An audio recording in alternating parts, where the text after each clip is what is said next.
All right. I think we're live. If we're not live, that's okay. Let me just double check. If you guys can hear me, type in the chat. Tell me you can hear me. Tell me how you're feeling right now on a scale of 1 to 10. 10 being I'm feeling amazing. One maybe not so good.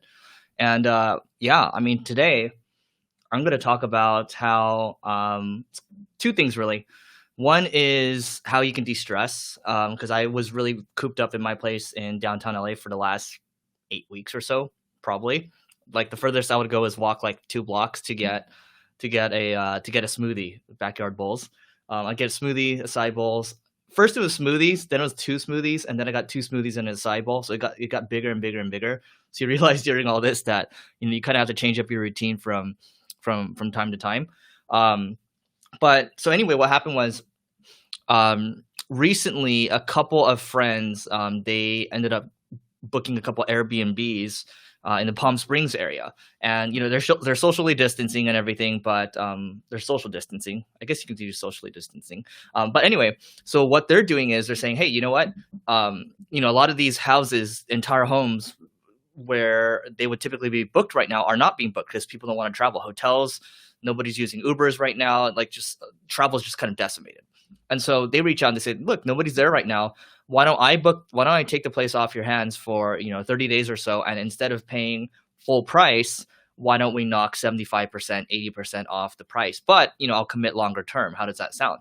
And look, a lot of things are negotiable right now. During this time period. And I'm recording this as of Tuesday, May 5th, 2020. Everything's negotiable right now. So I was like, oh, that's an interesting idea. But I don't know if I want to go to Palm Springs. So I was like, okay, why not look at Airbnbs in Malibu? And I started taking a look at Malibu. And let me just double check if I'm live. It looks like I'm live. So I booked a place, and I got the place for. I didn't get such good a deal because I only booked it for a couple of days, but I got about 40 to 50% off, which is great. And I didn't realize how big that would be for me because being in downtown, and I was like, okay, I don't walk around a lot. I ride my bike every morning. It's a stationary bike, but that's about it. And sure, every now and then I go outside and I get some fresh air, but it's just not the same. Like having the freedom, like going to a grocery store for the first time in a long time is big, and being able to just kind of walk around without a mask, have morning walks, huge, right? So all that to say is just for me to be able to change things up and being able to adapt. And I'm not saying you need to book a really nice place. I didn't have like a huge place or anything like that. I'm saying, look, there are places right now where you can definitely book. I think Noah Kagan does this as well. Make sure I'll tag you. But he's doing this. He's changing around, and you get to book really nice places right now, or okay places, and you can kind of change things up. And again, like I think especially if you live in an urban area like myself, it feels a lot more refreshing when you have open air. Maybe the ocean's near you as well. You can do drives. There's a lot of things I didn't get to do, like not driving for about 8 weeks or so. It just felt weird getting in my car. So being able to go back into a sense of normalcy, I think that really helped me, come back in terms of de-stressing. And then, when I got back here yesterday night, I was like, wow, I'm kind of ready to go again. Because I was even though I love working, every day is kind of the same thing. It's Groundhog Day, which one of the guys from my team uses. So we have Santos coming from Germany. How many people can arrange a call with you? I'd appreciate it. Thanks for your content, friend. Giovanni. Oh, cool. I can get LinkedIn comments too. Hi, Eric. Where did you find an image from how to get a high-paying marketing job post? Giovanni, if you email me, I can put you in touch with the right person. Santos from Germany. How can people arrange a call for me? So you can go to singlegrain.com/call. Let's do this. Look at that.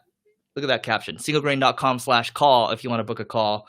And right now I'm still taking some of those calls, but I'm not taking most of them. So, just just fill out the form and then kind of go from there. But anyway, we're back here right now. And yeah, so, okay, how do you do this? So look, I think many things are, yes, you can de-stress by doing this right now. You can book Airbnbs and book really nice places and then change things up. Some people can go to, if you're in California, you can go to the desert, you can go to the beach. You can just go somewhere else nearby. Maybe you can go into the mountains. You can book something right now to change things up so you're not just cooped up and doing the same thing every day. I think it's important to have that the switching every now and then. Because usually what would happen is, you'll go into the office every now and then, you'd be going to the market, you'd be changing things up quite a bit. At least for me, it's been, Amazon fresh deliveries and just me staying home, me getting smoothies, and then like that's it. So super high impact. I'm not like a health expert, but I wear my Aura ring, OURA, for sleep tracking, but it also tracks your HRV, your heart rate.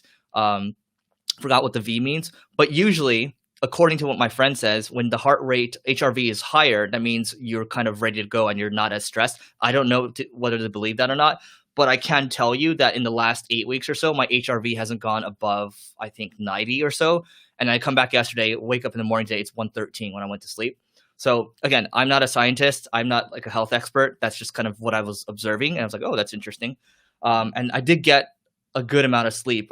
Usually I get about, my Aura ring's not super accurate, I think, but it's I like something to look at. Usually my deep sleep's around 1 hour, 30 minutes or so. And then today I woke up as about 2 hours. So I increased a little bit, which is great, right?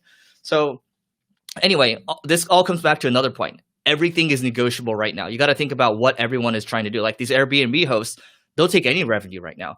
And, you got to think about, okay, if everything's negotiable right now, what else can I negotiate? What's your biggest expense right now? Like if you have employees, for example, you probably don't want to negotiate that down. Okay, that's people's livelihood. But what other expenses can you negotiate? You can negotiate your SaaS contracts, perhaps your rent as well. There's a lot of other costs right now they can start cutting, and there's things you can just cut altogether, right? There's my gym membership I had for the last, I don't know, 7 years or so, and it felt weird cutting it for the first time, but lo and behold, it's gone. And so now's the time to do it. I think we don't really know how long. Sure, everything's opening up right now, and this is kind of like, by the way, I'm doing like these COVID diaries right now as well. Everything's opening up right now, or starting to open up, at least in the United States. Who knows what's going to happen, right? Based on how we're doing things here, but don't know. So we don't know how long this thing's going to last. So the more cost you can save right now, the better. And also for your own psyche, whether you're a leader on a team, whether you are an owner or even an employee on a team, you got to make sure you're changing things up, right? Change your scenery every now and then, change where you're working. Maybe instead of working in this office all the time, I can go work on the couch. I could go work outside, right? You want to be able to change things up. So it's good for your psyche. And then, if you can, because you're not spending a lot of money right now, you can go book an Airbnb. Like, I really don't think it's that expensive to do it, assuming that your finances are okay right now. You're still pulling in some money right now. You can do that. If you're not, then I empathize, obviously, and you probably want to be taking care of yourself first, looking at what skills you can pick up. And kind of related to that, I was listening to Anti-Fragile by Nassim Taleb, and he says, really the people, like if you compare someone that has a data entry job paying them maybe like 60 grand a year versus like a taxi driver or a stripper, it's actually safer to be a taxi driver and a stripper because those people can adapt during these times. So you want to make sure that you can become, ideally like a stripper or a taxi driver where you can adapt quickly. Because what happens is if you have a full-time job, it can be risky where, all of a sudden your income's just cut off, right? But anyway, that's another subject. So I want to bring it back, and I'm going to read some comments real quick. If you want to de-stress, was able to do it. I'm probably going to do a lot more. I'm probably going to be looking at doing Palm Springs in the next couple of weeks just to change things up again. What we've been doing as well is we've been trying to give people we're calling them mental health days off. But I guess you don't really need to say that, but just giving people days off. And I think what I'm considering doing too is giving even more time off for the entire company, right? Just to have people like, some people drive up to Santa Barbara during a weekend. Some people go to the beach, right? Give them a little more time off to kind of de-stress there. And, you want them to be ready to go. And their health and their mindset is number one. So anyway, that's that. Everything's negotiable right now, and it's good for your health, it's good for your body. And if you're not spending a lot right now and you're still bringing in money, you might want to consider that. So, Innerdeep says, good to see you. It's good to see you as well. Giovanni, you can send it to eric@singlegrain.com, and then I'll forward it. Zad Magus says, hi Eric, when should I reward my employees with goal-oriented pays and when to give them a fixed salary? I think, so here's what I would say. I think especially right now, I was actually looking through our applicant tracking system today just because I was curious. I haven't looked at it in a very long time. I was just like, I wonder what kind of talent's coming through.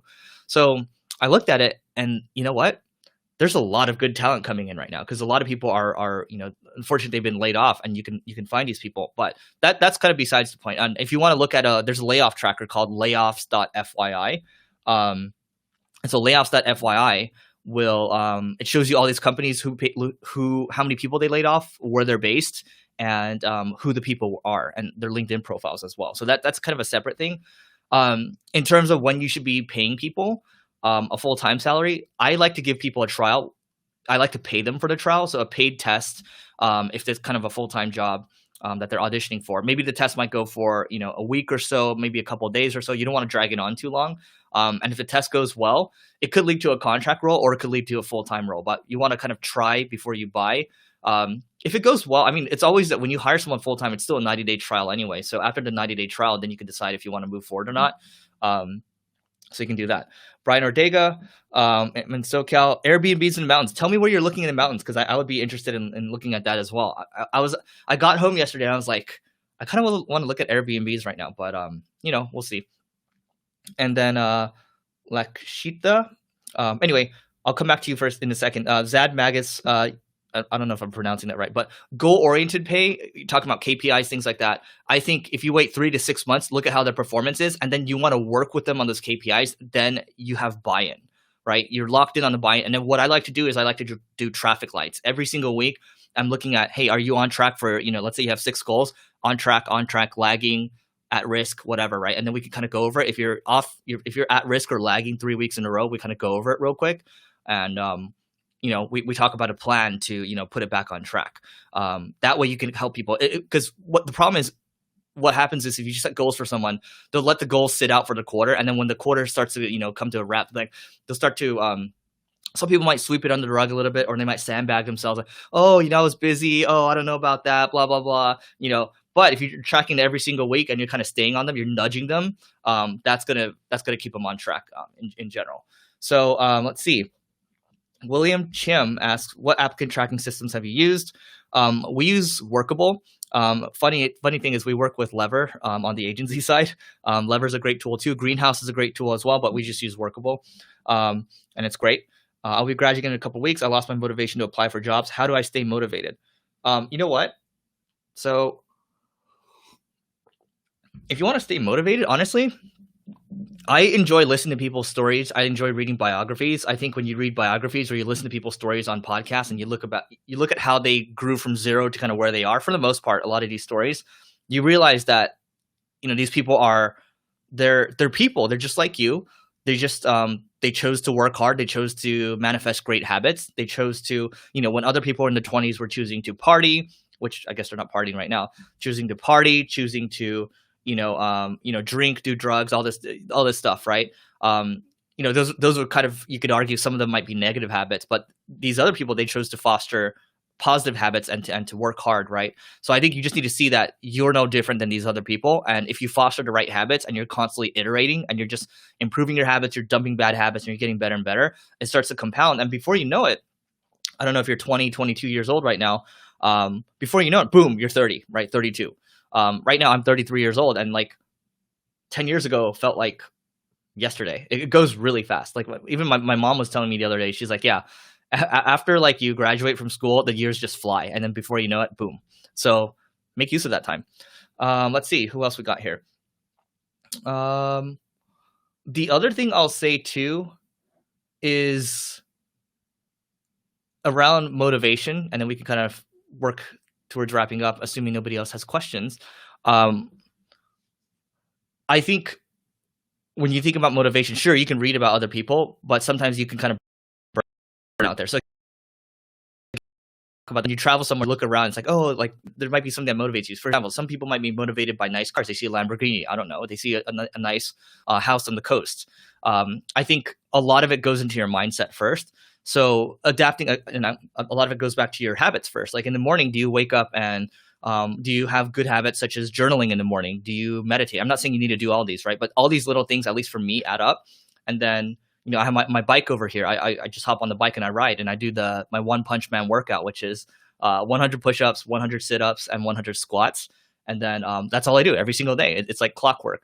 But when you do that, you start doing that every single day and you're consistent with it, you realize that you're building all these great habits, and then they're like these are additional essential foundational blocks in the very beginning of your morning. And then your day gets off to such a strong start. You're motivated. Sometimes you're not as motivated, but as long as you stay consistent with it, most of the time you're going to be motivated. And then what you realize is, people say, "Oh, you need to find your why. You need to establish your mission." That will come with time. I think that takes time to find, but you should be looking for it as soon as you can.